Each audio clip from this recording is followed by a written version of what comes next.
everyone, this is Atin. I'm back with another video. Department of State has already announced a good news on the extension of Dropbox eligible criteria for 48 months expiry. But then, due to this announcement, what are the changes that we can expect from the consulate end, and what are the challenges the applicants are going to face after this announcement? Add on to it, we will also see the queries that has been raised after this announcement, and along with it there is an update from the Department of State on the cost increase of the US passport, and there is also another update for the international travelers who are traveling to Tamil Nadu starting December 26. So let's get into the video for more information.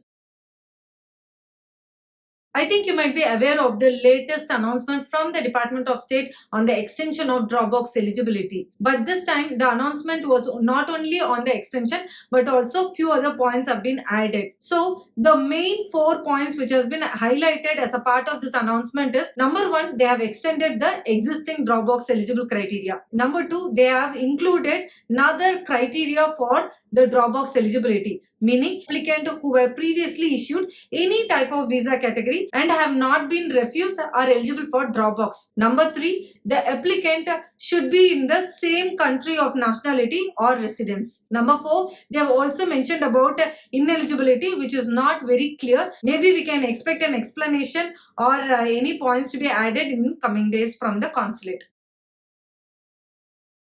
As a part of this announcement, it is not only for the extension of the Dropbox eligibility, but there is also some changes on the eligible criteria which has to be updated by the consulate. So basically, an applicant can get to know whether he is eligible for Dropbox or in-person interview only by answering the questions which has been mentioned before scheduling an appointment. So this questionnaire will decide whether an applicant is eligible for Dropbox or not. So after this announcement, many are getting confused whether they are eligible for Dropbox or they are eligible for in-person interview. So you need not worry about it, is what I have mentioned in my previous video itself. But then, yes, of course, you are eager to know whether your scenario matches with the Dropbox or not. That is also good. But the consulate have to update the questionnaire in coming days, because they didn't mention any particular date that they will update the questionnaire for this latest update. So we can expect the questions will be updated by the consulate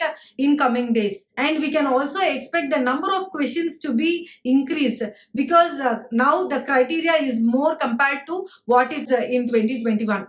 Right. So maybe they can add whether the applicant have been refused previously, or whether the applicant got their stamping, which means the previous stamping within the same country or not. So like this, we can expect more number of questions for checking the eligible criteria for Dropbox. One more important point to be highlighted is, if you have not been issued any type of visa category previously, then you are not eligible for Dropbox. If you are a first time going for the consulate for F1 or M or J or H or L, any visa category, you are not eligible for Dropbox. You are supposed to go for in-person interview, because US Embassy and Consulate needs your data, be it like biometric and in-person interview is conducted to know about the applicant. Apart from this good news that they have extended this Dropbox eligibility and they have included few more criteria for the applicants to get into this Dropbox eligibility, it's all good. But then how about the slots availability? Because we have been closely monitoring the slots availability and we have been continuously updating every single week. So in that aspect, I'm a bit worried about the slots availability, how it is going to be in early next year, and how the consulate is going to manage so many slots for Dropbox. Because if you see the current situation, the first half of the year has been already scheduled with the current policy, and there are still more people who are waiting to schedule an appointment in the early next year but still not able to get a slot. So with this scenario, the new criteria has been added, and when they update the questionnaire, there will be more number of applicants who will fall under the Dropbox. But will the consulate increase the number of slots? Will the consulate increase the number of staffing to handle more number of appointments? Certainly, to think about the consulate operations, it is really hard for them to increase the staffing level, at least at this point of time, because already 50% of the operations have been resumed for the next year. That is how it shows. according to the number of slots which has been opened in the early of December. But thinking about the new criteria, not sure how many people would be able to schedule an appointment. The demand is going to be huge. So that is what we can expect in the early of next year, because we don't know how they are planning for the second half of the year, because they have updated only for the first 5 months. But anyways, the slots availability is going to be demanding. That is what we can understand from this update and with the current operation and visa priorities.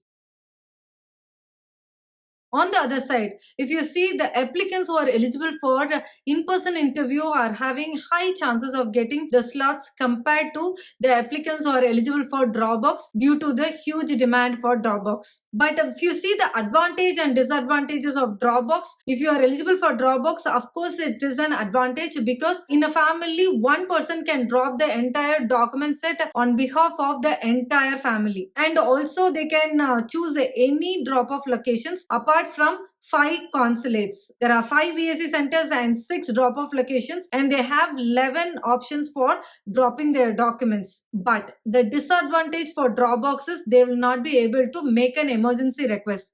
But there is an option which has been mentioned by the consulate during the NIE. I'm not very sure whether that process still exists. But if in case you are eligible for Dropbox but still you want to make an emergency appointment, reach out to the consulate. Maybe they will guide you what is the process that you need to follow if you want to make an emergency appointment. When it comes to new criteria, I think this is a point where many people have got confused. So the point that they have mentioned is, if you are an individual who were issued previously any type of visa category, then you will be eligible for Dropbox if in case you have not been refused previously. So to explain this, I would like to give you an example. So in case if you are an individual who were issued any type of visa category, be it like F1 or H4 or B1, B2, any type of visa category, and now you are applying for H1B. Of course, you need an approved petition, but still, though you doesn't fall under the same visa category, same visa class, but you are still eligible for Dropbox. This is what they have mentioned as a part of new criteria. I would like to add another point to the same criteria, is that you should not have been refused previously. But I believe that the questions which they are going to update in coming days would be covering this refusal part as well. So there might be few individuals who have been refused initially, but then this refusal might have been waived off. So there are a lot of refusal scenarios. So we need to wait to know the clarity on this refusal part as well. But the questions that the consulate is going to update might give us much more clarity.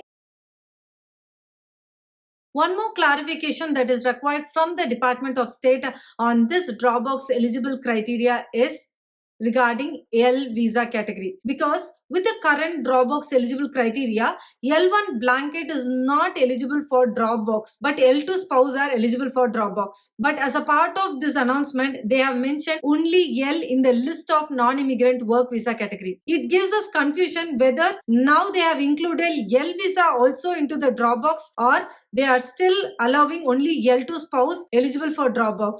So for this also, we are waiting for clarity. The US Department of State has announced that on December 27th, they are going to increase the fees for US passport by $20. For example, if you are renewing the passport and the current price for renewing the passport is $110, now it is going to be $130 after December 27th. So if you are going to apply for renewal, or if you are going to apply for new US passport, then make sure to check the current fees so that it doesn't delay the process, and get your passport in hand very soon. There is a quick update from the Chennai airport for all international travelers who are traveling to Chennai starting December 26th should quarantine for 7 days irrespective of the country they are traveling from. Because as per the latest travel guidelines from India is that the travelers are being segregated based on the travelers traveling from countries at risk and travelers who are traveling from non-risk countries. According to the latest update from Chennai airport, if you are traveling from non-risk countries, previously 2% of the travelers have been called for RT-PCR test, but as of December 26, they have increased to 10% of the travelers who are traveling from non-risk countries to take an RT-PCR test post arrival. And if you are traveling to Chennai, then don't forget e-pass as well. So these are the update we have for today, and make sure to subscribe to this channel, and please stay tuned with Purna Arti Vlog for more and more updates on embassy, immigration, travel and vlogs. Stay healthy, stay safe, take care. Bye-bye.